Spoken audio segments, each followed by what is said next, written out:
Today's lesson is all about left-handedness. Hi there, it's Jeff, and thanks for joining us for another Plain English. This is lesson 335, and JR, our producer, has posted the full lesson online at plainenglish.com/335. Remember, that includes the free transcript, translations, instructional video, practice exercises, and more. plainenglish.com/335. Coming up today, left-handedness in the human and animal worlds. There's no question the world is built by and for righties. We'll explore some of the ways that's true and also talk about left-handedness in nature and in history. The expression is cater to, and we have a song of the week.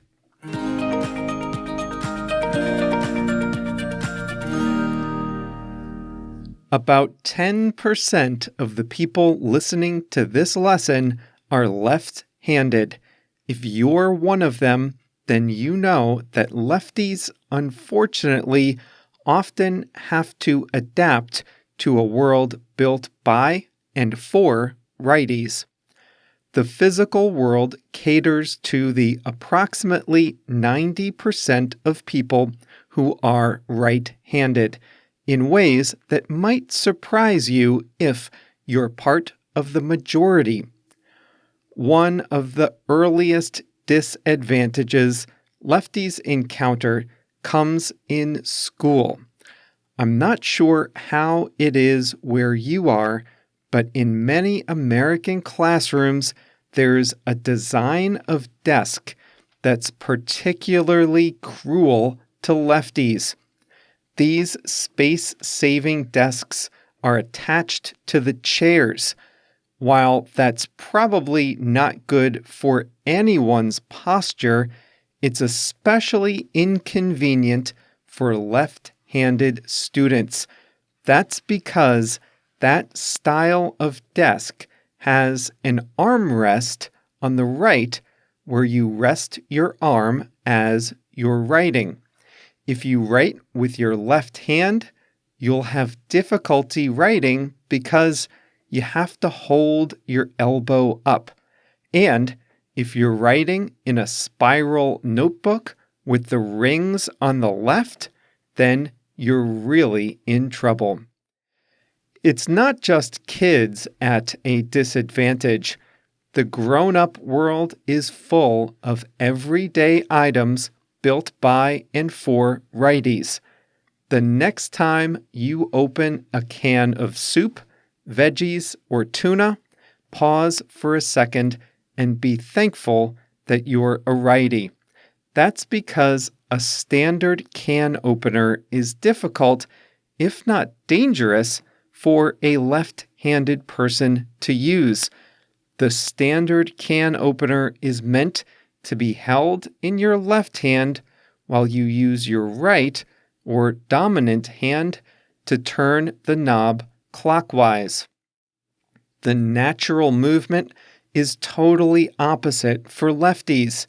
To use a standard can opener, they have to reach over the can with their left hand. It's similar with standard scissors. Other things are just awkward, like swiping a credit card, opening the zipper on a pair of jeans, using the cup holders in the center console of a car, typing numbers on the right-hand side of a standard keyboard, using a standard mouse, or trying to read the numbers of a standard tape measure. As with many things in human nature, the dominance of your right or left hand falls on a spectrum. It's not simply binary. The Edinburgh Handedness Inventory was invented in 1971. It's a scale that's used to measure the dominance of the right and left hand in everyday activities. This scale uses 20 household objects, such as spoons, scissors, and even a tennis racket, to see how you handle them to find out where you are on the scale. Left-handers have learned to be innovative to live and thrive in the right-handed world. Most guitars are built for righties, but famous left-hander Jimi Hendrix didn't let that stop him. He turned his guitar upside down so it would be more comfortable to play. With practice, most people can be like Jimi Hendrix. No, not as good on the guitar. I mean, like Jimi Hendrix in that, with practice, you can learn to use your non-dominant hand for most everyday activities. Out of necessity, many lefties develop stronger motor skills in their non-dominant hand, but right-handers can do the same, sometimes in surprising ways. Here's a question. Who's the most famous left-handed golfer? If you said Phil Mickelson, you're wrong. The golfer known as Lefty is actually right-handed. Mickelson learned to swing a golf club left-handed because he would mimic his instructor while standing opposite him. The 3-time Masters winner golfs left-handed, but is right-handed in every other respect.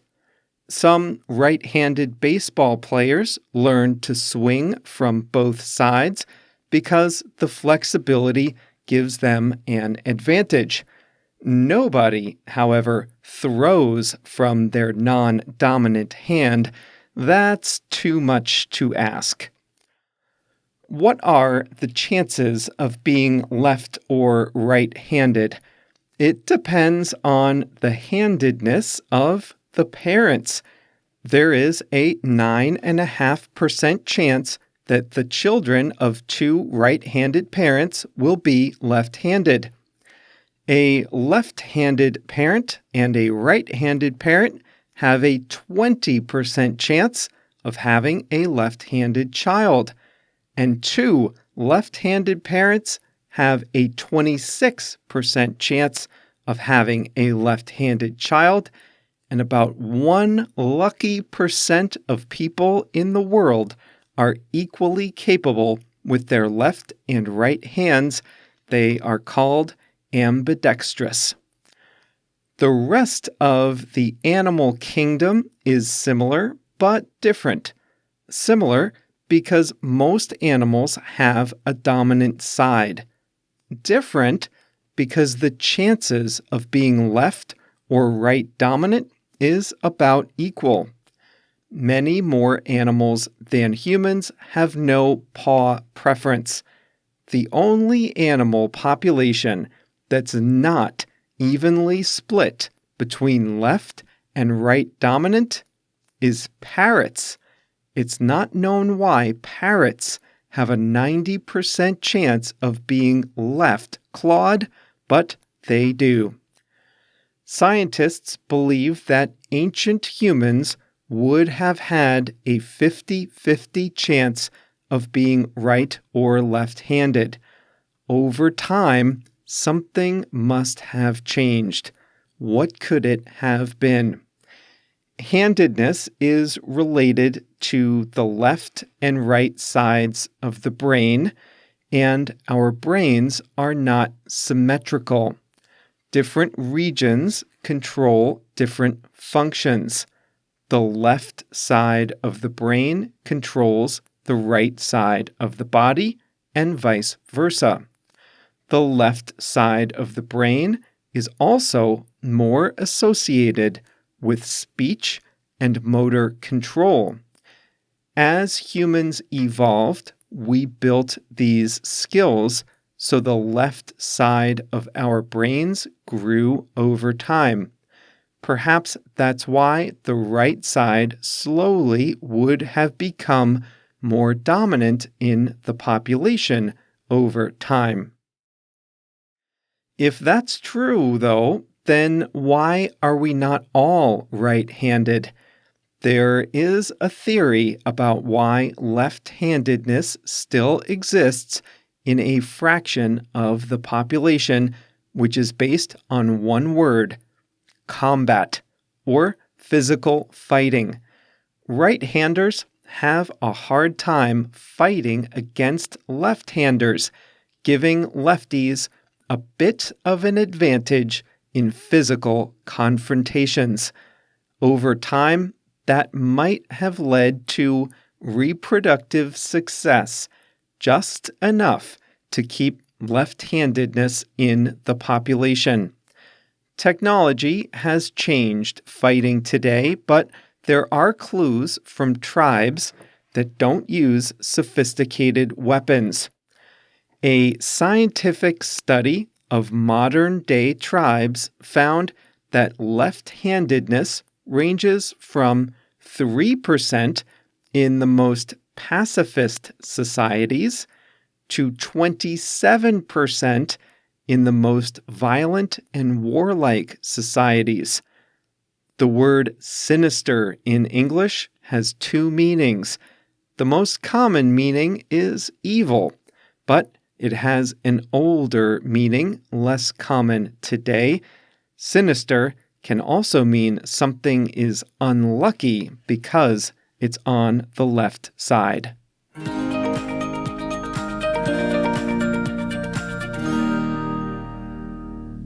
There's so much about the world that's harder for lefties. I think everyone in school knows that it's harder to write on those desks.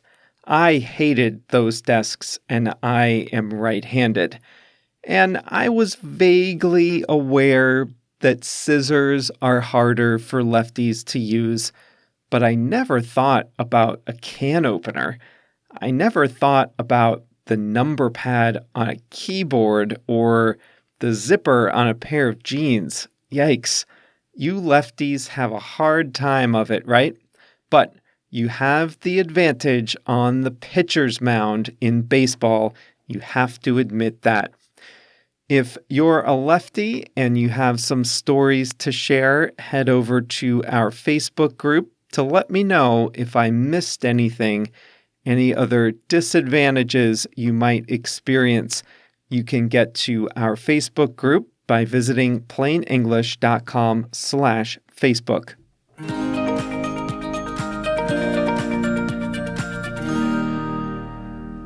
Today's expression is cater to.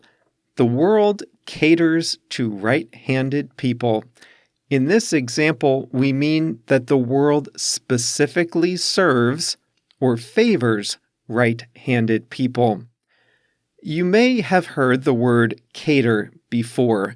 To cater a wedding is to provide all the food for the wedding. A caterer is a person who provides food for private groups. Every time I would go to a meeting or a conference, I'd cross my fingers and hope there was good catering, good food provided for the participants. Cater to is different. In general, it means to provide what's wanted or needed by someone or something. Plain English caters to adults with an intermediate or upper intermediate level. That means we serve people with that level of English. You are more than welcome to listen if you're a beginner or if you're already fluent. But that's not who we specifically serve. We specifically serve those of you at the intermediate or upper intermediate level. I mentioned a few weeks ago, I'm reading a book about the history of Instagram. When it started, Instagram catered to artists and creatives. There were no links, there were no ads, and the company went out of its way to highlight and encourage high quality photos. This was not the place to put all 75 photos you took on your hike. This was the place to put the very best photo you took once you got to the waterfall. Instagram catered to people who could appreciate good photography, design, and artwork. Today, it's used much more widely. When Snapchat came out, it catered to people who felt anxiety about their Instagram feeds. I have never felt anxiety about any type of social media account, but many teenagers were, and possibly still are, worried about how their Instagram feeds looked. They didn't feel they could be their authentic, relaxed selves on Instagram because of the pressure to publish things that would stay there permanently. So Snapchat launched its Stories feature that catered specifically to people who wanted to share photos and videos with friends, but for those to disappear. Snapchat catered to those people. Snapchat provided those people with exactly what they needed, a low-pressure way to distribute imperfect photos and videos to friends without the stress of seeming picture perfect like on Instagram. Peloton caters to people who want to exercise at home but still have the social feel of being in a group fitness class. By now, you know what this means. Peloton provides those people what they specifically want. Peloton provides stationary bikes and treadmills with video screens and a subscription to virtual exercise classes that can be done from home. On my vacation last summer, I stayed at a hotel that catered to outdoor enthusiasts. They offered kayaks and bicycles for rent. In that same town, there were a lot of places that catered to tourists visiting for a ski weekend. This town was a popular ski town in the winter. What would tourists visiting for a ski weekend need? They would need places to rent skis and boots. They might want a place to get a massage if their muscles hurt one morning. They might need instructions for their kids. They might need babysitting for their kids during the day. All these shops cater to tourists visiting to go skiing for the weekend. They provide those tourists with what they specifically need. In any ski town, there are also a few places that cater to those family members that visit but don't love skiing. I won't make any gender stereotypes here, but in a family on a ski vacation, there might be one family member that's not quite as into the adrenaline rush of skiing as the others.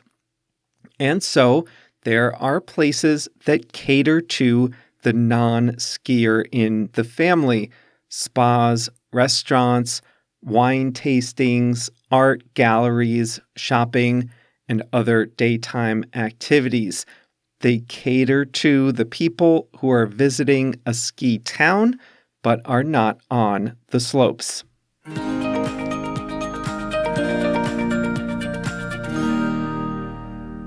JR's song of the week is Total Eclipse of the Heart by Bonnie Tyler. It was her biggest hit ever, although for me, I will always remember the parody version that appears in the Will Ferrell comedy movie Old School. And that's all for today's lesson. Congratulations on reaching the end of another Plain English. Remember, the full lesson is online at plainenglish.com/335. Free members have access to transcripts, full archives, and bonus words and phrases with each lesson. Plus members get even more, including translations, practice exercises, videos, and the fast version of the audio. We'll be back as usual with another lesson on Monday. See you then.